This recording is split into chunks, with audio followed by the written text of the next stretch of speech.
Ó, Johnny. Vamos lá, meus irmãos, vamos lá. Começando agora, Pastor Johnny, nossa aula. Orado. Graça e paz. Amém, graça e paz. Desculpa o atraso. Não. Gastamos já um tempo de oração, conversamos um pouco e vamos aqui para a nossa última aula. Glória a Deus. Vamos aqui dar sequência à Teologia Sistemática 3, Cristologia e Soteriologia. Estamos dentro da matéria de Soteriologia. Já falamos sobre a eleição, já falamos sobre a reprovação, falamos também sobre o chamado do Evangelho e o chamado eficaz. E hoje vamos pontuar do capítulo 34, que é a regeneração em diante. Tá bom? Beleza, meus irmãos? Beleza. Para começarmos, quero sempre lembrar para os irmãos que as nossas aulas são gravadas, para que a gente possa estar depois utilizando aqui com os próprios alunos, nas nossas igrejas, quando o tema for relevante, e também disponibilizando esse material para poder abençoar outras pessoas. Quem sabe, chegando essas aulas aí, nos lugares mais variados do nosso Brasil e de outros lugares onde se fala a língua portuguesa. Porque o meu desejo é que muitos irmãos nossos, que têm o desejo de aprender, possam ter o acesso a essas informações. Somente de um irmão, quem sabe lá no sertão do Nordeste, quem sabe lá no Amazonas ou numa tribo indígena, pegar um material desse, pegar um livro-texto, como nós temos trabalhado dentro da ortodoxia, dentro dos livros reformados, e poder orientar esses irmãos à palavra, dentro desse princípio mais conservador, eu quero acreditar que o motivo dessas gravações aqui vai ser cumprido. Só de poder ajudar alguém a olhar para a história do cristianismo e aprender com esses grandes homens de Deus, com esses grandes pensadores, e tentarem praticar a fé bíblica na sua inteireza, eu, particularmente, lá no céu, vou ficar muito feliz. Mesmo, talvez, nunca ter tido essa pessoa como aluno da nossa classe, mas só de saber que a gente pôde levar alguém a conhecer Spurgeon, conhecer o nosso querido Gruden, o Hobbes, conhecer, né, o nosso querido Erickson e tantos pastores da história da igreja que foram importantes, eu vou ficar muito feliz, tá bom? Então, por isso que a gente grava esse material, né, para ser útil para nós e para muitas outras pessoas, tá bom? Beleza, meus irmãos? Ok. E orem por isso, viu? Porque a oração de um justo é poderosa e eficaz, e de repente, quem sabe aí possam ter ministros que vão se tornar ministros aprovados, aprendendo conosco, né? Então, eu particularmente, meus irmãos, minha vida toda foi sempre sendo ministrado por meio de duas coisas: os livros e áudios e vídeos que eu sempre pude adquirir, e os pastores que eu pude ter acesso. Vocês sabem que muitas vezes você ter acesso a um pastor, principalmente um pastor de outra nacionalidade, é mais difícil. Mas hoje, com o advento da tecnologia, e nós somos fruto direto disso, porque eu posso dizer para vocês como eu fui abençoado pela literatura, depois eu fui abençoado pelos áudios. Logo depois do seminário, onde eu via uma mensagem em fita cassete, eu pegava aquela mensagem e ouvia ela. Depois tivemos o advento do disc play, né? Era um CDzinho. Eu tinha também. Eu tenho um material aqui enorme. E depois fita VHS, que você já tinha o vídeo. Oh, meus irmãos, como isso fez parte da minha vida. O livro e esse material. E também sempre participando de palestras, conferências. Antigamente era muito raro você poder ter, para você pegar uma palestra do Billy Graham, eu lembro como hoje, você tinha que achar uma locadora evangélica, achar um lugar e pegar ali uma fita, alugar, ou seja, hoje está tudo na rede. Ou seja, a gente pode fazer uma diferença muito grande e que Deus nos use e use o povo dele para que o evangelho chegue em todos os lugares, tá bom? Então, vamos lá, meus irmãos. Regeneração é o tema de hoje. Eu quero ler com vocês aqui um texto, João 3,5. João 3,5.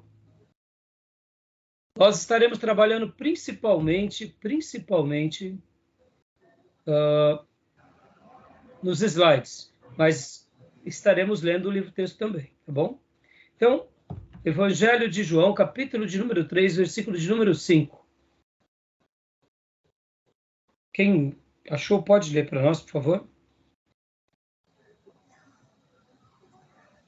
Leia, Johnny, porque eu acho que minha Bíblia não está aqui. Opa, vamos lá.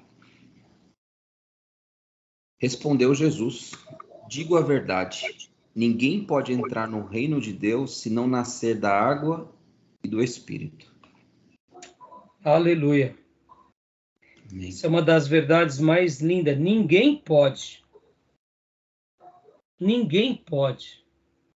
Tem que nascer da água, mas tem que nascer do Espírito. O nascer da água depende de nós. O nascer do Espírito depende única e exclusivamente de Deus. Leia para nós, pastor, do versículo 3 ao versículo 8, porque aqui Jesus vai mostrar verdades maravilhosas sobre essa doutrina da regeneração. E o Gruden, ele vai fazer uma afirmação muito interessante, dizendo que a regeneração é um ato secreto de Deus, pelo qual ele nos concede nova vida espiritual. É Deus quem faz. E por Deus fazer, nós só ratificamos depois com atos como o batismo. Eu me lembro que eu aprendi com um diácono presbiteriano, meu querido irmão Décio, que trabalhava comigo, irmão do Almir. Ele disse que o batismo, ele fazia uma pergunta para os irmãos lá no pregão: batismo salva? Aí os irmãos naturalmente respondiam: não. Quem salva? É Jesus. Então por que se batizar? E aí o Décio dizia: o batismo confirma a fé interior. O batismo nada mais é do que a declaração exterior Pública, né? daquela fé interior. Exatamente. É a fé pública. Quando falamos, quando declaramos, quando Evidencial. obedecemos indo a uma igreja, quando nos colocamos de joelhos, quando fazemos qualquer coisa que confirme e seja um gesto de obediência, é uma demonstração pública. Evidência. Mesmo que seja uma demonstração interior. Quando nós nos arrependemos e pedimos perdão, é uma fé pública. Quando há uma hora, que nem hoje eu tive o prazer de orar com uma irmã, que ela falava assim para mim: pastor, eu preciso fazer uma oração de reconciliação. E eu disse para ela: você pode fazer essa oração sozinha. Você pode fazer na igreja, você pode fazer comigo, você pode fazer com outros irmãos. Falou: mas você fazer, eu gostaria de fazer com o senhor. Então nós fizemos uma videochamada e ali oramos. E ali eu disse para ela: irmã, essa fé quem está contemplando é Deus. Eu sou a testemunha que estou ratificando diante de Deus e diante da irmã que a irmã está fazendo uma declaração de fé a Deus. Em outras palavras, a fé interior está sendo verbalizada por um ato público. E ali junto louvamos a Deus por aquele gesto de fé. Então, o novo nascimento, quem gera é Deus. Nós apenas ratificamos o que Deus fez em nós. Você tinha dito uma palavra, Júnior? Qual foi? Não, que é uma evidência, né? Sim, é uma evidência. Por essa razão, quando um crente começa a apostatar ou pecar, podemos dizer que ele está se desviando da verdade. Deixa eu fazer um adendo aqui da aula passada, irmãos. Eu não gosto de falar sobre a salvação de ninguém. Porque, assim como a proclamação do Evangelho é um dever nosso, o julgamento é um dever de Deus, não nosso. Pode ver, nós não podemos julgar, nós podemos avaliar ou fazer um julgamento no que se diz respeito à verificação de frutos. Nós somos apenas avaliadores de frutos, só isso. E muito ruins ainda, por sinal, né? A gente avalia o fruto. E se o fruto está diante da nossa perspectiva, a gente fala: esse daqui é salvo. E se a pessoa ela consegue ser convincente ou um cristão bem teatral, a gente fala, esse é um salvo, né, com S maiúsculo. E se aquele outro irmão é meio, né, sisudo, a gente fala, será que é salvo? A gente não consegue fazer esse julgamento, porque esse julgamento pertence a Deus, não a nós, né? Então, Jesus é aquele que julga. E ele não veio nem para julgar, mas ele pode julgar porque ele é juiz. E sobre a salvação, é algo que somente Deus pode arbitrar, não nós.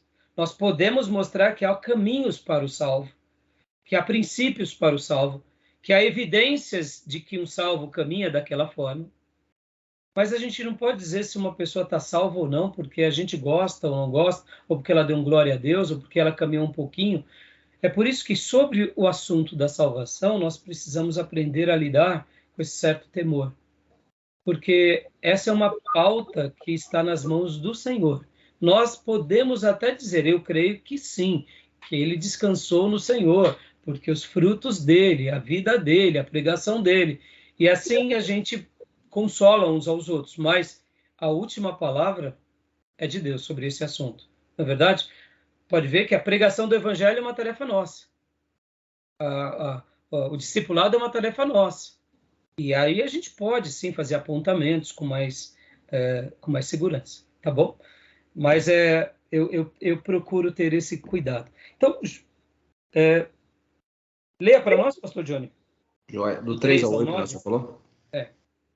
Em resposta, Jesus declarou, digo a verdade, ninguém pode ver o reino de Deus se não nascer de novo. Perguntou Nicodemos, como alguém pode nascer sendo velho? É claro que não pode entrar pela segunda vez no ventre de sua mãe e renascer. Respondeu Jesus, digo a verdade, ninguém pode entrar no reino de Deus se não nascer da água e do Espírito. O que nasce da carne é carne, mas o que nasce do Espírito é Espírito. Não se surpreenda pelo fato de eu ter dito, é necessário que vocês nasçam de novo. O vento sopra onde quer. Você o escuta, mas não pode dizer de onde vem nem para onde vai. Assim acontece com todos os nascidos do Espírito. Aleluia. Texto maravilhoso. Amém, meus irmãos? Amém. Amém. Esse texto é maravilhoso. E essa é uma das doutrinas que nós não podemos nunca deixar de pregar. Porque esse evangelho mercadológico, esse evangelho frouxo, esse evangelho inclusivo, que você vai fazendo acordos com vários grupos para poder receber todos em nome do amor, nada mais nada menos do que evangelhos sem esse princípio do novo nascimento. Deus nunca abriu mão desse princípio e nós não podemos abrir, até porque essa é uma obra de Deus, não é nossa, tá bom? Joia, querem fazer algum apontamento, alguma fala? Não. Não? Então vamos para o nosso slide, meus irmãos. Regeneração. Amém. Regeneração. Pode ler, Júnior, para nós, por favor. Regeneração é um ato secreto de Deus, pelo qual ele nos concede nova vida espiritual. Aleluia. É um ato secreto. É um ato secreto. Eu tive Pega uma água para mim aí, Lúcio. Eu tive o prazer de pregar o evangelho para muitas pessoas e até hoje... Opa, caiu a linha do Júnior. Caiu. Já deve ter entrado. Eu tive o prazer e o privilégio de pregar para muitas pessoas. E até hoje eu gosto... Uma das coisas que eu procuro fazer, pastor, é sempre disponibilizar a minha agenda aonde eu tenha contatos com não crentes.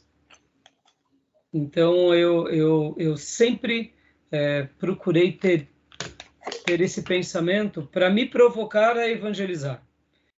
Então, eu sempre procurei, por exemplo, lá no pregão, eu falava para mim, não, uma vez por semana eu vou almoçar pelo menos com uma pessoa que não seja cristã. Eu fazia isso para provocar, porque ainda mais nós como pastores, estamos rodeados de crentes o tempo todo.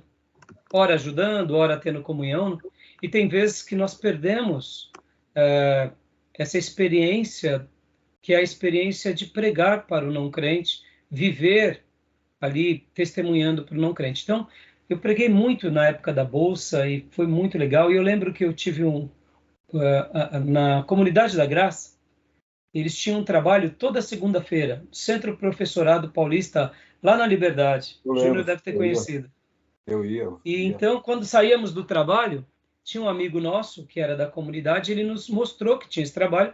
Então, nós íamos sempre, principalmente na época de férias, nós não perdíamos o culto.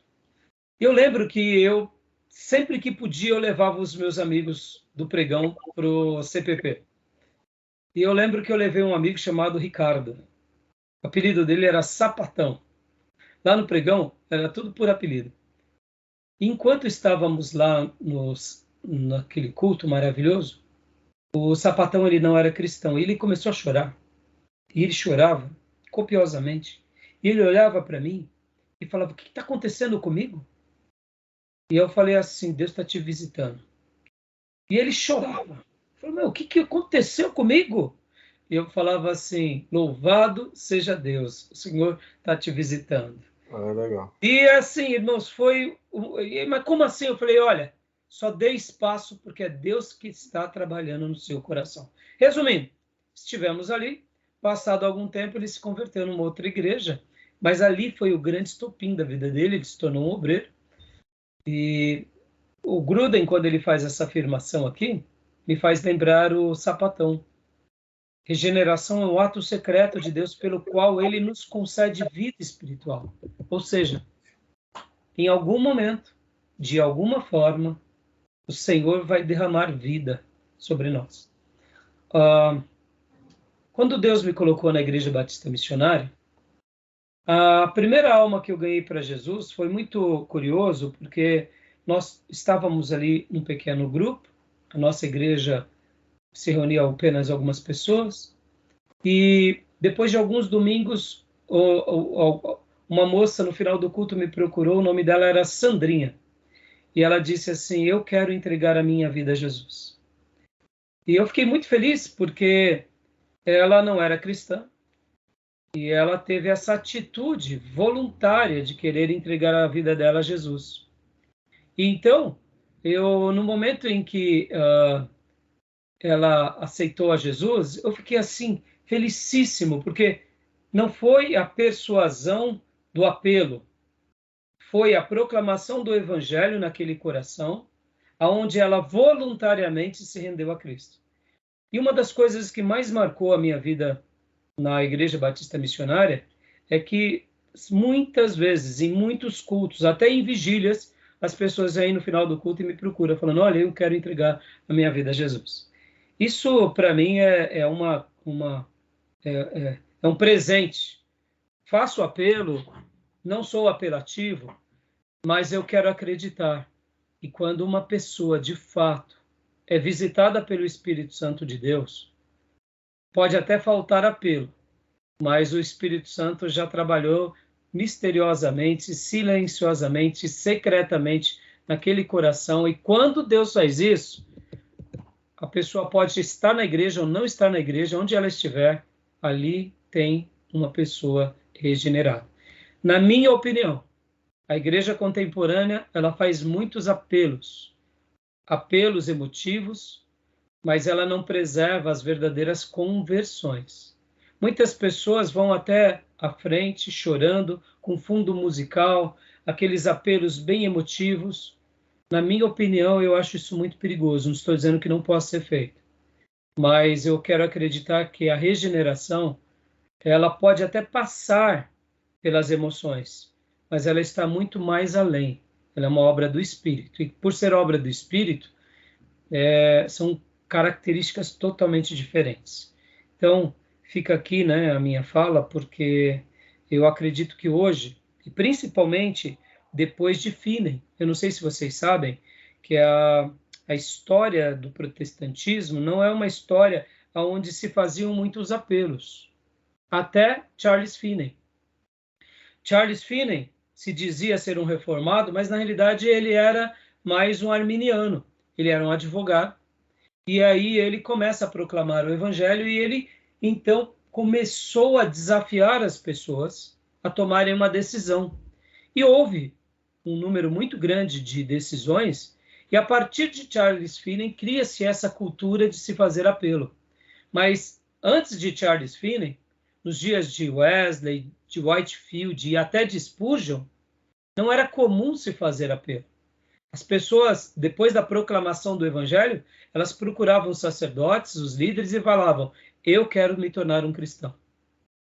Então, eu acho que a igreja, de uma forma geral, ela acabou se enveredando mais pela dinâmica do desafio e do apelo e se esqueceu de valorizar isso, que para mim é algo muito mais elevado, porque, irmãos, vocês já devem ter conhecido centenas de pessoas que aos prantos foram à frente ou levantaram a mão, mas não perduraram no Evangelho. Enquanto aqueles que de fato tomam uma decisão do coração mesmo, eles podem até não ter chorado ou não ter se emocionado, mas essas pessoas por nada deixam o Evangelho. Alguém já disse que quem vai à igreja por Cristo, de fato, não abandona o reino de forma alguma. As pessoas têm ido muito à igreja por causa do outro, por causa do programa. Podem ver que hoje a igreja ela se tornou uma igreja de programas, de entretenimentos, de emotividades, de afirmações. E, na minha opinião, o Espírito Santo e Jesus está do lado de fora. Eu sei que a gente tem que ter programas, temos que ter ideias, mas a gente não pode se esquecer dessa doutrina que, para mim, é uma doutrina chave da vida da igreja. Assim como as outras doutrinas da aplicação da redenção são importantes, e nós falávamos nas aulas passadas que a doutrina da eleição e da rejeição, ela é uma doutrina em que ela acontece conosco, mas nós não temos aquela experiência plena, porque ainda não chegamos na eleição total, na predestinação plena. É como falar da eternidade, é como falar do corpo glorificado. Nós não chegamos lá. E quando nós falamos, por exemplo, dessa doutrina, que é a doutrina do novo nascimento, ela é uma doutrina em que experimentamos. Então, para nós, ela é muito real. A dinâmica dela é muito prática.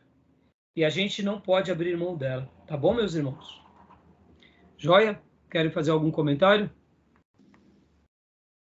Joia. Eu lembrei de um testemunho a respeito do Billy Graham. Nas suas cruzadas, ao final, ele fazia, né, um certo apelo. E aí as milhares de pessoas ali iam, de algum modo, ia até lá e aceitava Jesus, ou no local que ela estava e tal. Verdade. Mas eu lembro de um fato que os jornais da época começaram a criticar isso. Que ao final havia muita melancolia, né? Colocavam, como o senhor mencionou, uma música de fundo ali, aí o pessoal já estava quebrantado de algum modo, aí eu ouvia aquilo, vou entregar minha vida para Jesus. E aí ele ouvindo isso, as mensagens dele começaram a mudar. Ele falava a respeito do evangelho bem brevemente, e aí ele fazia a convocação. Você quer viver para Cristo Jesus? Sem música, sem nada. A quantidade de pessoas só aumentou, colocando por terra, inclusive, aqueles argumentos dos jornais da época. Mas você vê, olha que postura que vai na contramão, de fato,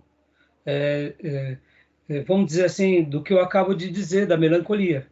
Você vê, ele parou e ele falou, não, essa crítica tem sentido, tem lógica. Essa crítica tem. E agora, você vê, quando é uma pessoa separada por Deus, né, irmãos, como foi o caso de Billy Graham, Deus continuou honrando a vida dele. Né? Agora, então, muito bem colocada a sua ilustração, pastor, porque você vê, não é que sejamos contra. Quer ver uma coisa, irmãos, que eu acho que é muito propício, sim, o fundo musical, algo muito mais sentimental, um casamento. Ora, é o momento disso mesmo. É o momento de alianças, de lembrar. Causar emoção. É um momento de grande emoção. Então, qual é o problema de, nesse momento, você explorar aquilo? Pode ver que, com certeza, ninguém vai nos acusar de estarmos tomando proveito, porque vocês sabem que, ainda mais na ciência contemporânea, existem áreas que são estudadas com relação a essas notas musicais que tocam nos sentidos tocam nas emoções e as pessoas acabam fazendo algo pela emoção. Podem ver que essas musiquinhas que tem um fundo musical, tem toda uma pesquisa, né, de que notas se usarem, que dado momento em que... Então, assim, é muito perigoso quando a gente vai para um evangelho dessa forma. Porque podem ver, Jesus não tinha um órgão de tubo ao lado dele. Aliás, os apóstolos no Novo Testamento têm uma menção de canto, que é quando eles fazem a ceia e cantando saíram para o Getsêmani. É a única menção. Agora, o povo judeu cantava? Claro que cantava, fazia parte da cultura, mas eles não faziam da emoção seu carro-chefe, né, pastor? Agora, fazendo um outro apontamento aqui também, Moody estava pregando, certa ocasião, em Chicago, e houve um grande incêndio no final de semana. Ele pregou na sexta, pregou no sábado, e no domingo ele ia fazer o apelo, mas na noite do sábado para o domingo, houve uma ventania muito grande em Chicago, e era um período de estiagem, e aí o que aconteceu? Morreram milhares de pessoas. E Moody, naquela cruzada, ele já era um evangelista muito, muito conhecido, ele não fez o apelo na sexta e nem no sábado, mas ele deixou para fazer o apelo no domingo. Mas só o que acontece? No domingo, do sábado para o domingo, foi quando houve esse grande incêndio, e uma quantidade enorme de pessoas que tinham ido na sexta e no sábado morreram, sem entregar a vida dele para Jesus. Então, Moody, como evangelista, ele se sentiu desafiado a nunca terminar um culto sem fazer apelo. No caso de Moody, eu acho muito mais legítimo do que o caso de Whitefield, que usava um artifício humano. Mas, indiferente de ambos, eu não quero colocar como uma regra. Porque quando Jesus pregava, ele não fazia os apelos da mesma forma que muitos pregadores fazem. Paulo, Pedro, a mesma coisa. Podem ver que havia apelos, mas era de uma forma muito mais direta, como o pastor Johnny acabou de citar de Billy Graham, falando sobre essa decisão. Quem quer entregar a vida a Jesus? Quem quer... pode ver que o apelo bíblico, ele é muito mais dentro dessa linha, e tem muitas mensagens que não deu nem tempo para o apelo. É o caso de Estevão. Mas foi uma mensagem poderosa que gerou conversão. Ou seja, percebam, irmãos, que o apelo, quando ele é sabiamente colocado, na hora adequada, ele não é errado. O problema é que os nossos apelos se tornaram apelativos. E nós temos nos conformado pelos números daqueles que têm ido à frente, levantado as mãos, mas, de fato, nós não temos realmente sido tão zelosos como igreja. Aqui eu estou fazendo uma crítica à igreja contemporânea, com relação a esses que nascem de novo. E eu aprendi com o pastor Marcos Graconato, que ele fez uma pergunta que, olha, isso daqui me marcou muito. Ele disse que recebe na igreja dele muitos irmãos de muitas igrejas pentecostais, né, neopentecostais e outras denominações. E ele só recebe uma pessoa para ser incluída como membro na igreja dele depois que essa pessoa responde a essa pergunta. Ele faz uma classe de recepção para que aquelas pessoas comecem a participar da igreja dele, e depois ele faz, em algum momento, essa pergunta: meu irmão, minha irmã, qual foi a sua experiência de conversão? Me conte como você se converteu. E aí, o que vocês acham que foi as experiências que o pastor Marcos Graconato teve ao ouvir de irmãos pentecostais, avivados, de outras igrejas neopentecostais? Você acha que ele teve, assim, uma quantidade enorme de pessoas que falaram: a experiência de conversão foi assim? Ou vocês acham que ele se surpreendeu ao fazer essa pergunta? E aí? O que vocês me dizem? Eu acho que está muito baseado nas emoções, né? Assim, a gente, às vezes, a gente conhece tanta gente, né? E aí, esses diálogos, geralmente, eu tenho com algumas pessoas. E boa parte delas, assim, racionalmente falando, não consegue compreender nenhum sacrifício de Jesus, o que me assusta um pouquinho. Então, falando de conversão, eu imagino que a surpresa dele não foi nada diferente, assim, chega a ser assustador. E você falando me assustou um pouquinho, deveria ser assim, deveria nos assustar um montão, né, pastor? Um montão, pois é. É que a gente ainda tenta ser bondoso, né? Porque a gente não é a nossa ovelha, né? Mas então, a experiência dele, do Marcos Greconato, é uma experiência assim gritante. Ele fala, irmãos, muita gente vem para as nossas igrejas e diz assim: a minha experiência de conversão foi porque eu estava desempregado, eu comecei a ir na igreja. A minha experiência é porque eu estava no vício, eu comecei a ir na igreja. Aí eu abandonei o vício. Ou seja, não entenderam nada de Nadica. Não tem experiência de conversão. E aí o pastor Marcos Greconato, pela primeira vez, coloca na cabeça daquela ovelha, pense sobre isso. Se você não teve uma experiência de conversão, é porque ainda você não se converteu. Tá bom, meus irmãos? Ok. Beleza? Beleza? Então vamos lá. Vamos ler aqui rapidamente. Pastor Johnny, leia para nós apenas características da regeneração e a gente vai ler aqui depois no livro-texto. Tá bom. Primeira característica, uma obra exclusiva de Deus. A sua natureza exata é um mistério. Vem antes da fé salvífica. Deve produzir resultados na nossa vida. Joia. Vamos agora aproveitar e vamos no livro-texto. Júnior, abra aí lá no capítulo 34. Capítulo de número 34. A explicação e base bíblica, aí depois leia aquele parágrafo para nós que está lá no A. A regeneração é uma obra exclusiva de Deus. Leia esse parágrafo para mim, o primeiro e o segundo, por favor. Tá. Explicação em base bíblica. Podemos definir regeneração da seguinte maneira. Regeneração é um ato secreto de Deus pelo qual ele nos concede nova vida espiritual. Isto é, às vezes, chamado de nascer de novo. Na linguagem de João 3 a 8. A regeneração é uma obra exclusivamente divina. Em diversos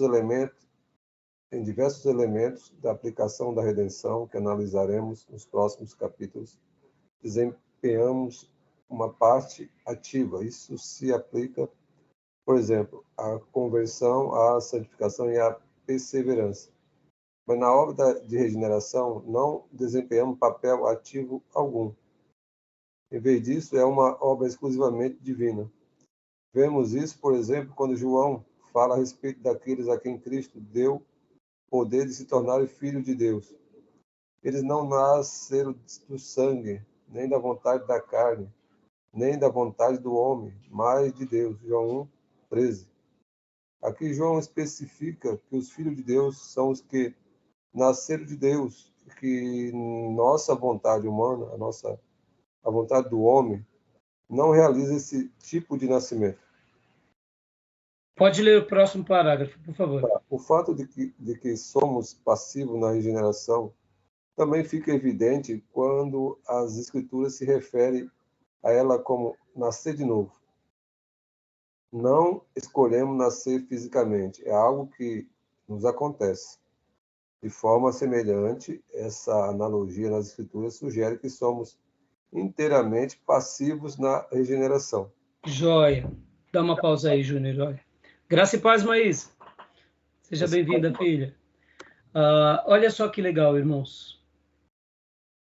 Quando o texto aqui fala sobre que esse nascer do novo acontece sobre nós e nós temos uma reação passiva, isso prova que é uma obra divina e não é uma obra humana.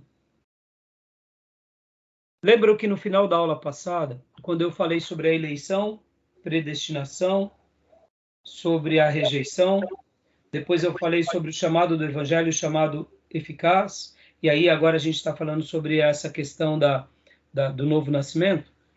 Fica muito mais fácil de entendermos a dinâmica da atuação divina em nós sobre o tema e a doutrina do novo nascimento, porque vivenciamos isso do início da nossa caminhada até o nosso último dia. Então, tanto a eleição como a predestinação é uma obra ativa da parte de Deus e nós somos passivos, a regeneração também acontece da mesma forma. No entanto, nós temos a experiência E pela experiência, essa doutrina se torna mais fácil de ser admitida e crida. Aquelas outras doutrinas que nós não temos experiências constantes, quer ver uma delas? É a doutrina da glorificação. Nós apenas acreditamos que ela virá um dia sobre nós. Mas quem é que foi glorificado aqui? Ninguém foi glorificado. Os que chegaram mais perto da glorificação foram poucas pessoas na Bíblia. Quem foram? Bom, vamos lá. Enoque e Elias, que foram arrebatados. Aí, precisamos falar muita coisa. Depois, nós temos uma ressurreição em Elias, 2 com Eliseu, ou seja, 3 ressurreições. E no Novo Testamento, temos quantas ressurreições, exceto a de Jesus? Porque nós temos que lembrar que as ressurreições desses 3 personagens, de Elias e Eliseu, e as ressurreições do Novo Testamento, é diferente da ressurreição de Jesus, porque a ressurreição de Jesus é uma ressurreição onde ele atinge a glorificação. Jesus não ressuscita para morrer de novo. Mas os 3 que ressuscitaram no Velho Testamento, com Elias, e os 2 com Eliseu, e os 3 que ressuscitaram no Novo Testamento, que é a filha de Jairo, o filho da viúva de Naim e Lázaro, foram os que mais perto chegaram da glorificação. Por quê? Porque, de alguma forma, eles experimentaram a morte, eles viram, ou talvez, não dá para a gente saber, porque a Bíblia não registra, o mundo dos mortos. De repente, a experiência da ressurreição deles se deu com muito mais ênfase na vida do outro do que eles. De repente, eles morreram, não perceberam e acordaram. E se assombraram de ver tanta gente dizendo, você está vivo de novo, né? No caso da filha de Jairo, o filho da viúva de Naim e de Lázaro. Dorca também. Ah, isso, obrigado. Dorcas e Eutico. Desculpa. Só tem mais alguma, não? Acho que... Não. Dorcas e Eutico. Obrigado, Júnior. Só acabei esquecendo. Então, são 5 ressurreições no Novo Testamento, 3 no Antigo Testamento, totalizando 8 ressurreições. E 2 arrebatamentos. Então, os 2 deixa a parte. Então, quem foi glorificado, irmãos? Quem teve uma experiência de glorificação? Eu diria que esses irmãos que passaram pela experiência da ressurreição.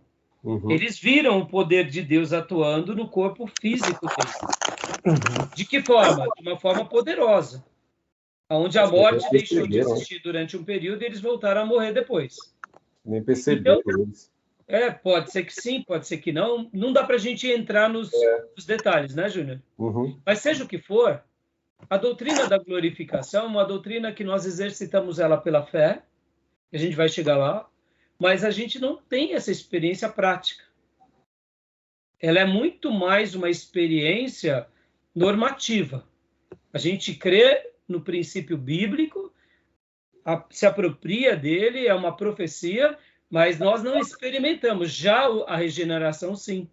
E eu gosto dessa frase do Gruden, que mostra que esse nascer de novo é algo de Deus. Por isso, irmãos, que a gente vê, e agora eu quero ler com vocês, a próxima página, Júnior, o penúltimo parágrafo, quando diz, às vezes o termos graça irresistível, achou? Foi. Antes do item B. Sim, eu sei. Aqui embaixo. Isso. Às vezes a expressão é isso, né? Isso. Graça irresistível? Isso. Pode ler? Pode ler. Às vezes a expressão graça irresistível é usada em relação a isso. Refere-se ao fato de que Deus chama eficazmente as pessoas, bem como lhes concede a regeneração. E ambas as ações garantem que responderemos com fé salvadora. Entretanto, a expressão graça irresistível está sujeita a ser entendida de maneira equivocada, isso que parece significar que as pessoas não fazem uma escolha voluntária e espontânea ao responder ao Evangelho, o que é uma ideia errada e uma compreensão errada da expressão graça irresistível. No entanto, a expressão preserva algo valioso, porque indica que a obra de Deus penetra no nosso coração para produzir uma resposta absolutamente certa, ainda que respondamos de modo voluntário. Joia. O que o autor estava falando nas páginas anteriores? Ele estava fazendo aquela citação de João 3,8, quando Deus, na pessoa de Jesus, na pessoa do Pai, do Filho e do Espírito Santo, eles geram em nós o quê? Eles geram em nós essa obra que é a obra da regeneração. Então, o Gruden, ele vai dizer aqui, eu até grifei uma parte do livro, que diz: podemos concluir que ambos, Deus Pai e Deus Espírito Santo, produzem a regeneração. E aí ele está citando aqui Efésios 2,5, Colossenses 2,13 e Tiago 1, 17 e 18, mostrando que quem gera isso em nós, assim como 1 Pedro 1,3, quem gera isso em nós é o próprio Deus. E aí ele faz uma citação de Pedro, né? Segundo a sua abundante misericórdia, tem nos dado um novo nascimento, através da ressurreição de Jesus Cristo dentre os mortos. Quando nós estudamos sobre essa doutrina, nós vemos que é Deus quem faz. Nós apenas consentimos.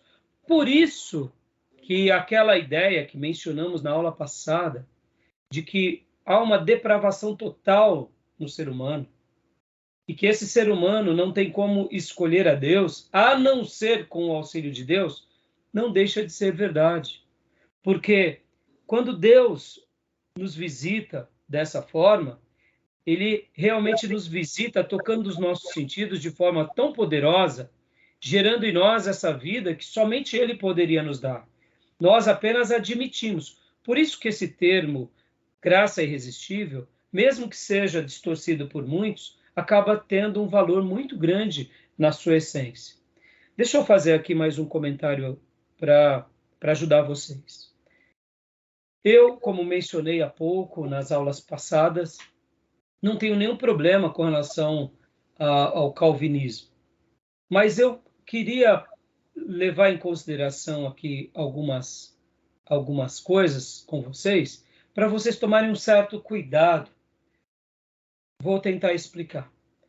Podem ver que a Bíblia, ela nunca vai ficar dando ênfase de uma forma fatalística, que uns foram separados para a salvação e outros foram separados para a condenação. Você não vai ver essa ênfase gritante na Bíblia. Você vai ver assim: Deus amou Jacó e aborreceu Esaú.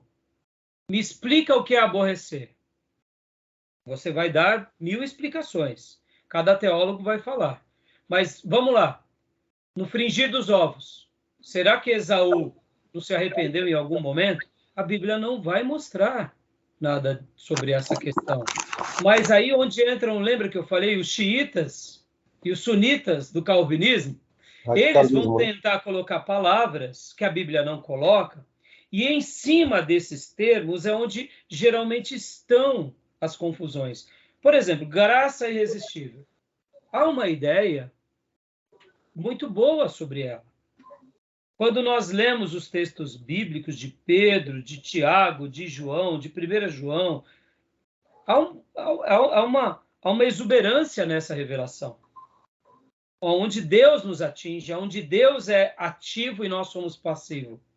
O problema é quando nós começamos a colocar mais termos, como, por exemplo, se você for atingido pela graça irresistível, você não deixará de se converter. Se você não se converter, é porque a graça irresistível não te chegou até você. Ou seja, a gente já começa a falar de coisas que a Bíblia não fala, e aí as confusões são geradas a partir daí. Não são geradas a partir do entendimento. Os pressupostos calvinistas, eles são muito bonitos. O problema é quando nós queremos impor aos outros a nossa maneira de pensar e nós desrespeitamos as dúvidas dos outros e já estigmatizamos os outros. Então, fica aqui uma ressalva, irmãos. Tomem certo cuidado somente com esses exageros, com esses termos, sabe? Deus elegeu uns para salvação e elegeu outros para condenação. Tá bom. Ora, irmãos, a Bíblia não fica mencionando demasiadamente sobre isso, e quando ela vai citar isso, ela cita, por exemplo, vamos pegar um exemplo, sim, que existem seres que foram destinados à condenação, que são demônios.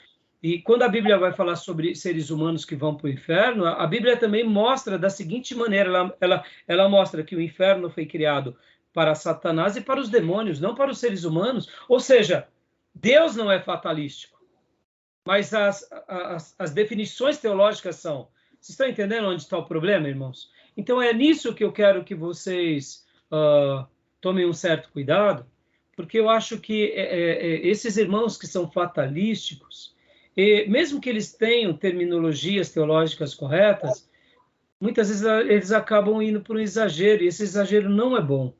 Então, como eu falei aqui da graça irresistível, eu contei o testemunho do meu amigo, Ricardo, que tinha apelido de Sapatão. Bom, é inquestionável. Quando a graça de Deus ela atinge uma pessoa, Deus que desperta o coração de Ciro. É Deus quem desperta o coração de Lídia. Podem ver que em Atos 2, o Senhor ia acrescentando os que iam sendo salvos, ou seja, é o poder de Deus.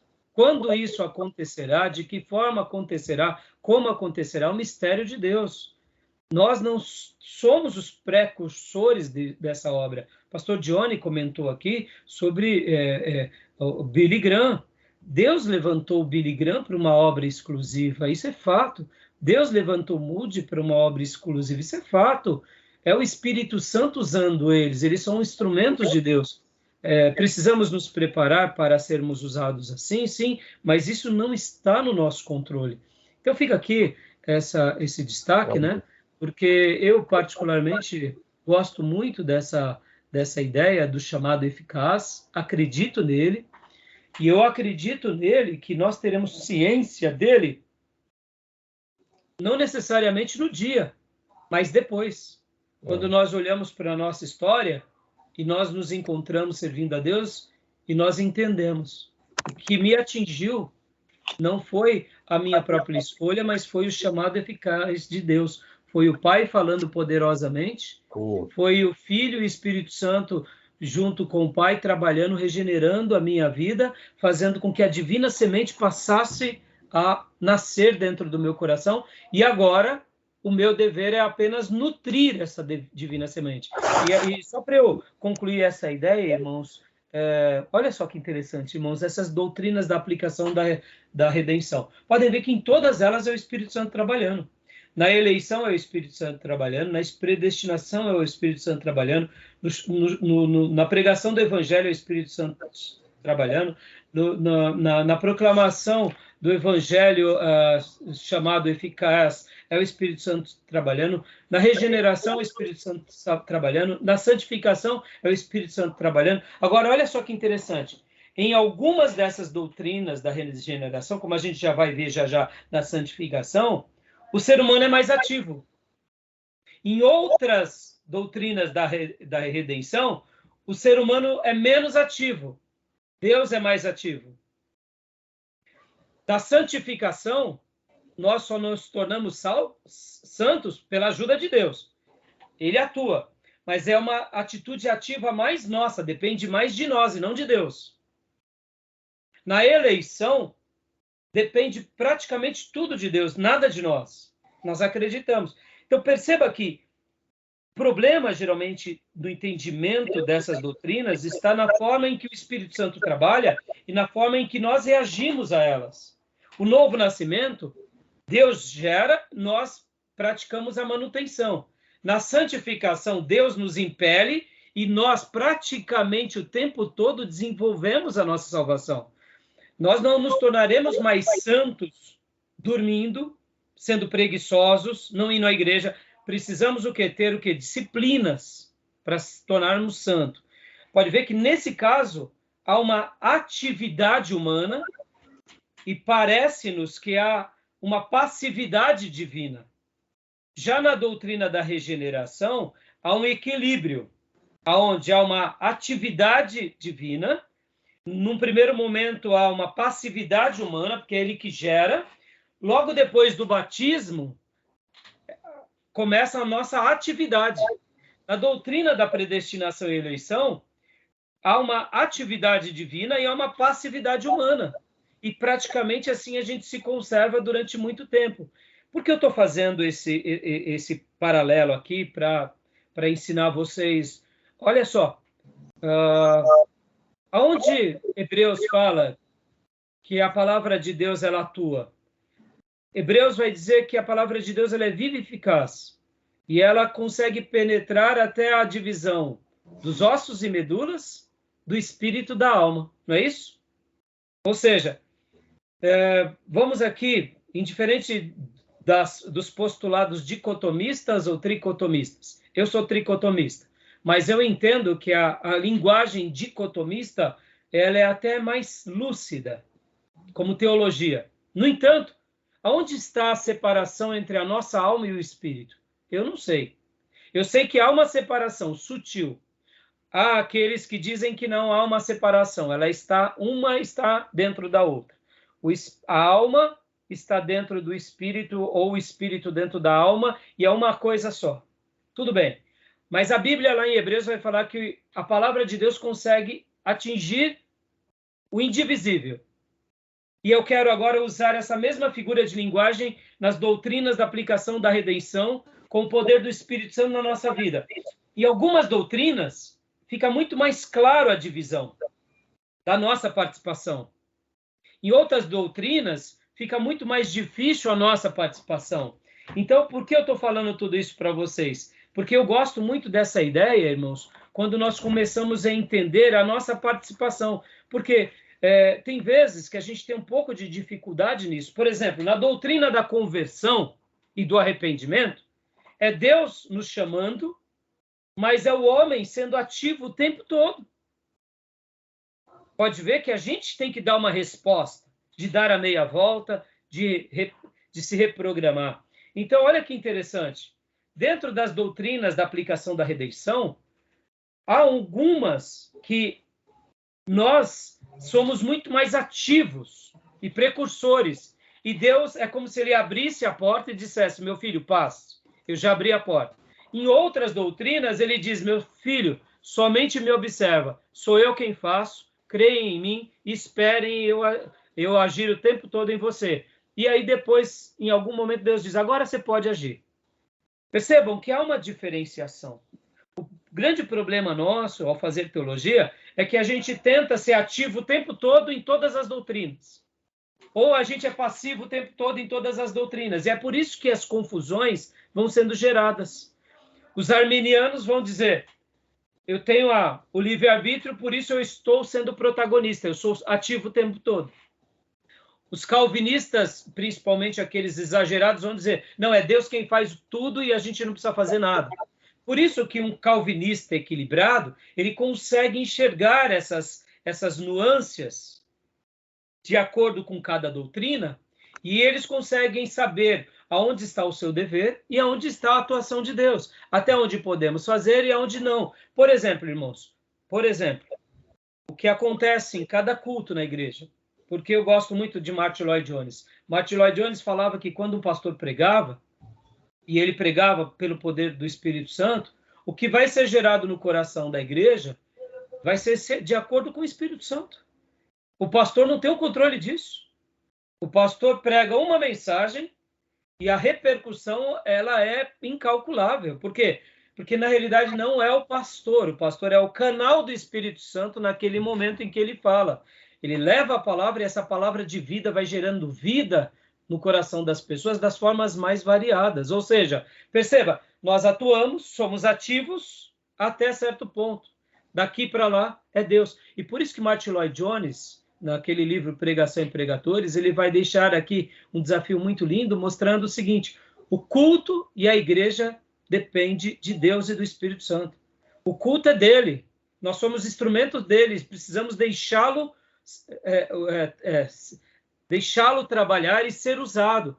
Porque muitas vezes, irmãos, nós acabamos tendo a igreja segundo a nossa vontade, segundo os nossos critérios, segundo as nossas opiniões. E o Espírito Santo está querendo trabalhar e a gente está falando, não, mas hoje eu não posso pregar mais do que 30 minutos, senão as pessoas nas redes não vão dar atenção. E o Espírito Santo muitas vezes está querendo falar com as pessoas estão sedentas e a gente está falando, não, porque tem que ser uma mensagem de 10 minutos, porque passado de 10 minutos não viraliza.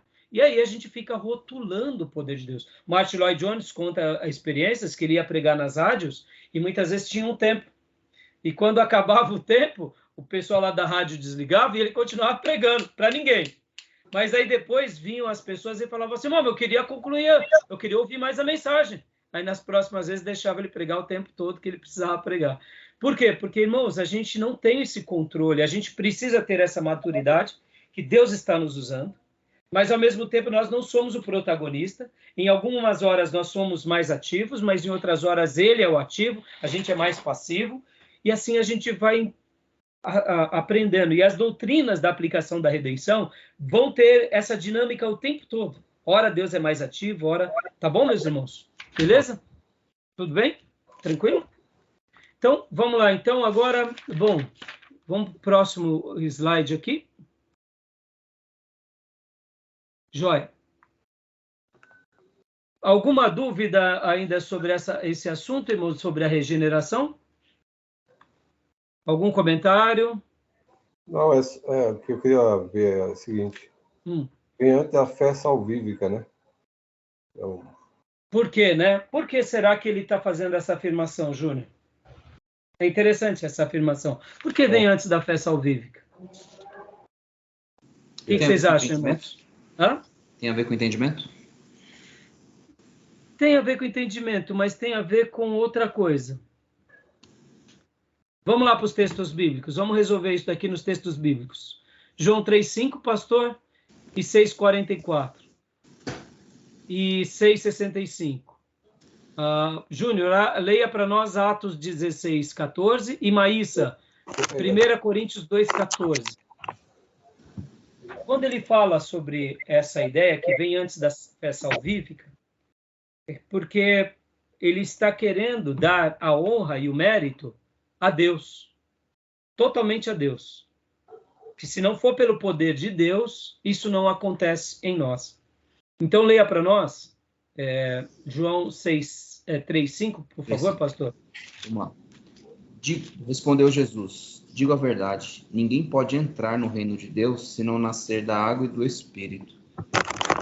Ou seja, o nascer do Espírito aqui, pressupomos, é uma atuação ativa de Deus, e não nós. Logo, se é de Deus, vem antes de tudo. Por essa razão que ele vai trabalhar nessa ideia. 6,44, leia para nós, por favor. Ninguém pode vir a mim se o Pai que me enviou não o atrair, e eu o ressuscitarei no último dia. Irmãos, deixe a Bíblia falar. Mas na presciência de Deus ele sabia que eu escolheria. Muito legal tudo isso. Mas o texto sagrado está dizendo que ninguém chega se o Pai não leia de novo, por favor, pastor, eu quero usar o termo correto. Pois não. Ninguém pode vir a mim se o Pai que me enviou não o atrair. Isso. E eu o ressuscitarei no último dia. Se o Pai não o atrair. Pastor, o que o texto está dizendo? O texto está dizendo que o Pai que atrai em primeiro lugar. Antes de tomarmos uma decisão, houve na eternidade de Deus, e não me pergunte como, e aqui eu não quero ser fatalista, porque, perceba, o texto está dizendo que o Pai atrai. Aí nós, calvinistas e os exagerados, vão dizer, se ele atrai para a salvação, ele também faz para a condenação. Esses acréscimos nossos que geram a discussão. Irmão, eu sei do seguinte, o Jesus disse isso, essa é uma verdade. O Pai atrai. Se o Pai atrai, vem antes de qualquer coisa e qualquer iniciativa nossa. Mas, pastor, onde entra a nossa responsabilidade? Nesse texto, ela não entra. O que entra é o atrair do Pai. Pastor, mas é simples assim. Jesus nasceu de uma virgem. pelo poder do Espírito. Ele ressuscitou dentre os mortos, pelo poder do Espírito. Um dia seremos arrebatados, pelo poder de Deus. Acontece em nós, porque o Pai se revela a nós. 6,65 para nós, por favor, pastor. 6,65. Desculpa, só mesmo. É isso mesmo, 6,65 de João. E prosseguiu. É por isso que eu disse a vocês que ninguém pode vir a mim, a não ser que isso lhe seja dado pelo Pai. Se o Pai concedeu esse privilégio, está dado. Vem antes de qualquer coisa. É isso que Jesus está dizendo. Tá bom? Atos 16:14. Leia para nós, Júnior, por favor. Ou foi a Maísa? Foi você, né, Júnior, que eu pedi? Foi. 16:14, né? Isso, 16:14. Uma certa mulher chamada Lídia, vendedora de púrpura, da cidade de Tiatira, que servia a Deus, nos ouvia, e o Senhor lhe abriu o coração para que estivesse atenta ao que Paulo dizia. O Senhor lhe abriu o coração. E quando nós lemos de Lídia, isso me faz lembrar também o texto que eu preguei sobre Esdras, 2 domingos atrás. Esdras, citando Ciro, fala que e o Senhor despertou o coração de Ciro. Não foi Ciro que tomou uma iniciativa, foi Deus quem foi a ele, ou seja, é antes de qualquer coisa. Pastor, mas eu não entendo. Eu sei que você não entende, como eu não entendo a eternidade, como eu não entendo a Trindade, e nem por isso deixa de existir. Percebam, irmãos, olha só que interessante, dentro desse comentário... Então, até aí eu entendo, deu despertar, mas o homem vai ter que tomar uma decisão. Eu sei, em algum momento nós tomamos, e aí onde entra o que eu te falei, Júnior, dentro das aplicações da redenção, vai ter aquelas que a gente já vai ver agora na próxima doutrina, que é a conversão. Nessa, nós tomamos uma decisão e damos uma resposta. Mas é nisso que os calvinistas eles vão afirmar, e eu acredito, Júnior, do chamado eficaz. Por quê? Porque é algo de Deus. Agora, isso não omite a nossa responsabilidade, a nossa decisão, a nossa resposta. Vontade também. Exato. Agora, quando nós enxergamos de forma vesga essa doutrina, nós nos sentimos melhores do que os outros, porque Deus me escolheu. Eu fui eleito. E essa presunção, ela é diabólica. Por quê? Porque se ele fez isso sem eu merecer, eu não tenho que ter presunção, eu tenho que ter quebrantamento, contrição.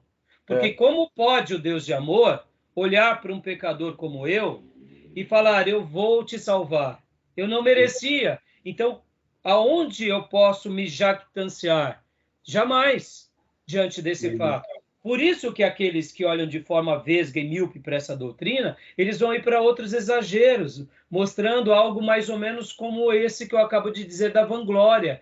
E também eles colocam agora o quê? Palavras que Deus não disse, por exemplo, sobre aqueles que são condenados. Por exemplo, a gente vê que Deus desperta o coração de Ciro, que Deus desperta o coração de Lídia, mas a palavra de Deus o tempo todo vai ser: pregue a minha palavra, divulgue o meu reino, anuncie a minha palavra entre todas as nações, que o Senhor reina, o Senhor quer salvar todos os povos, e não que Deus te despertou para a condenação. Não tem esses termos.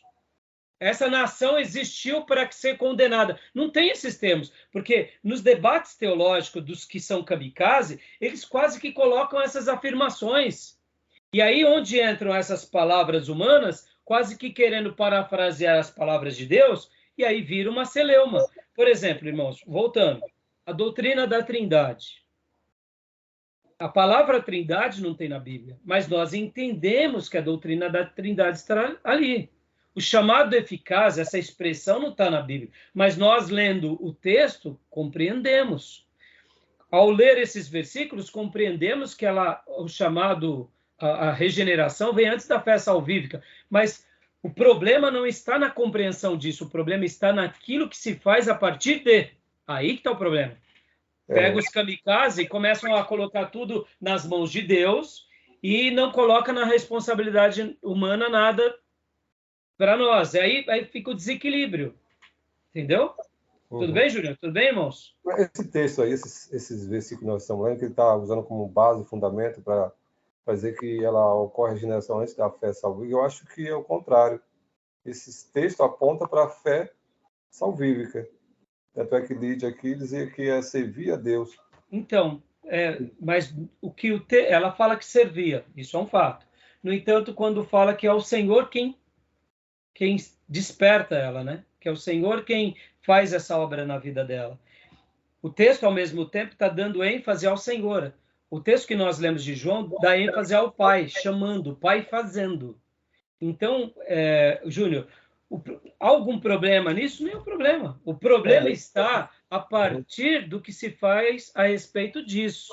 Ou omitindo o nosso dever, ou colocando nas mãos de Deus que ele vai fazer tudo e nós não precisamos fazer nada. Os desequilíbrios que são gerados a partir desses textos. Mas os textos em si, eles se autoexplicam, né? Tá bom? Vamos continuar. Só que eu percebo que aí eu acredito que a fé salvífica vem primeiro, depois a regeneração. Então, mas no texto de João, pode ver que é o Pai quem gera. Entendeu, Júnior? Mesmo que no texto de Atos possa dar uma discussão, no texto de Esdras 1:1, o Senhor desperta Ciro.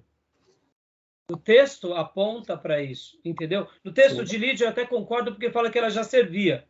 Mas mesmo ela já servindo, se a gente for ver e fazer aqui um adendo, né? A gente vê que ela servia, como diz o texto, 16:14, né? Olha lá. É porque eu entendo assim, que o ato de fé salvadora acontece primeiro, desperta para a salvação. E depois vem a transformação. É como você pegar um vaso sujo e limpar. Mas a fé não veio do Espírito Santo? Então vem, sim. Então, se vem do Espírito Santo, vem de Deus primeiro. Então, mas a fé que eu estou falando não é a fé salvação? Então, vamos ler os outros textos. Vamos ler os outros textos. No intervalo a gente gasta mais tempo, senão a gente não vai parar aqui. Se alguém abrir... Né? Não tem problema, Júnior. São maneiras de enxergar. Leia para nós, Maísa, para a gente ler o Coríntios, 1 Coríntios 2:14, e eu vou ler Romanos 3:11, e aí a gente vai fechar para o intervalo, senão a gente não vai parar. Tá bom. 1 Coríntios 2:14. Quem não tem o Espírito não aceita as coisas que vêm do Espírito de Deus, pois lhes são loucura. E não é capaz de entendê-las, porque elas são discernidas espiritualmente. Tudo bem, pode dar aqui bastante interpretações desse texto. Eu vou ler Romanos 3:11. Vamos lá. Não há ninguém que entenda, ninguém que busque a Deus. Ele está fazendo aqui uma citação dos profetas. Se não me falha a memória dos profetas, aqui, deixa eu ver se... dos Salmos, né? Mostrando que dependemos de Deus. Bom, irmãos, para a gente concluir aqui, só para eu fazer aqui um equilíbrio, nosso querido Robes, quando ele vai falar sobre a eleição, olha lá, ele vai dizer assim, alguns erros acerca da doutrina da eleição. Bom, vamos fazer o fechamento aqui? Tá. Eu vou ler eu vou deixar aqui a página 100, tá, do livro, para vocês lerem. Mas, assim, senão a gente não vai parar. Mas, página 100 do Robes, ele vai fazer alguns apontamentos. Por isso que a gente tem as correntes, a gente tem as linhas. Eu, particularmente, acredito que vem antes da fé salvífica. No entanto... Não tem problema, Júnior. Não tem problema. No entanto, o que acontece? Por que eu falo que não tem problema? Porque, baseado no texto de Atos, pode dar a entender assim. Muitos irmãos vão pensar assim. Eu, particularmente, gosto de me posicionar a partir, principalmente, do texto de João 3 e de João 6. Por outro lado, como eu disse para vocês, uma coisa é fato. A regeneração, ou seja, o novo nascimento, vem de Deus. É Deus quem gera em nós pelo poder do Espírito, porque o homem não tem poder de nascer espiritualmente. João 3.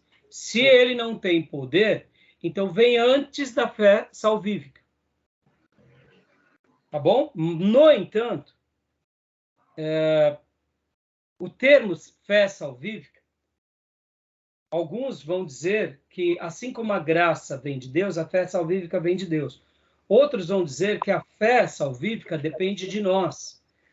Por quê? Porque muitas vezes nós precisamos crer para que Deus opere. Mas diante da grande maioria dos textos bíblicos, antes de nós crermos, Deus é aquele que abre o nosso entendimento, toca-nos com o Espírito Santo e, a partir de então, a gente passa a seguir e obedecer. Eu vou deixar aqui como um ponto, para a gente poder encerrar, que senão a gente não termina hoje, tá bom? Eu já vi essa discussão, é o que eu estou falando, por isso que o debate é importante. Eu já vi uma discussão bem acirrada do Baconalto e o César lá. E isso. A posição de Armínio, em alguns pontos eu concordo, e acho que é nisso aí que eles falam. Todas têm, é verdade, é importante o debate, mas eu vi, então por isso estou falando, que até aquela questão de Zaqueu lá. Então a salvação, ela gera primeiro, para depois ver.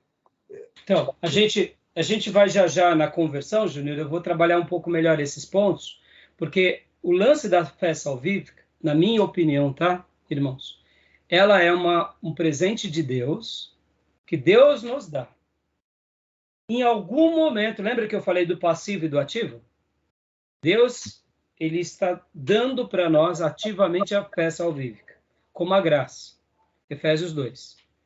Em algum momento da nossa caminhada e experiência, essa fé salvífica, nós atuamos também em algumas áreas, desenvolvendo a nossa salvação, desenvolvendo a nossa consagração, se aprimorando das promessas.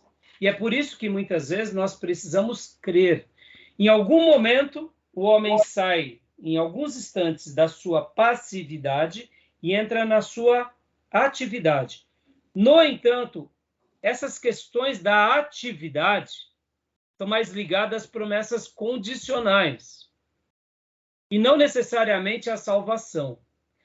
Sempre quando se trata da salvação, e por isso que é chamada de fé salvífica, ela depende mais de Deus e não de nós. Por isso que nessa área nós somos passivos e Deus é ativo, porque é Ele quem nos salva. Bom, meio esquisito, né? Deus vai regenerar uma pessoa que não é salva. Então, mas aí a gente conversa mais. Vamos parar aqui? E é legal esses debates, senão a gente não vai nem parar a gravação. Beleza, mas para crescer tem que ter. Eu faço questão mesmo, viu, Júnior? Esse é o caminho, porque a gente não vai rotular aqui quem pensa diferente, como eu já disse. Temos arminianos super equilibrados, que são vozes muito bem-vindas para o debate. E tem calvinistas que são exagerados. E tem arminianos que são exagerados. E o que dizer, então, dos pelagianos? Os pelagianos, então, nem precisa entrar no mérito. Entendeu? Porque, só para fazer um adendo aqui, para a gente encerrar, muitos confundem que Armínio e Pelágio é a mesma coisa, e não são. Os pelagianos é uma categoria à parte que a gente nem entra para discussão, tá bom? Essa aí é a terceira ala, né, do sunita, xiita, e tem mais um. Eu acho que aí é o grupo do... minoritário. Não, é o grupo daquela lá islâmica, né, que o pessoal fala, né? A União... Hezbollah, entendeu? Exatamente. Tá bom? Então vamos dar uma pausa para a gente... Beleza. Vamos dar uma pausa agora? Sim. Vamos dar? Beleza. Vamos dar uma pausa? Tá bom?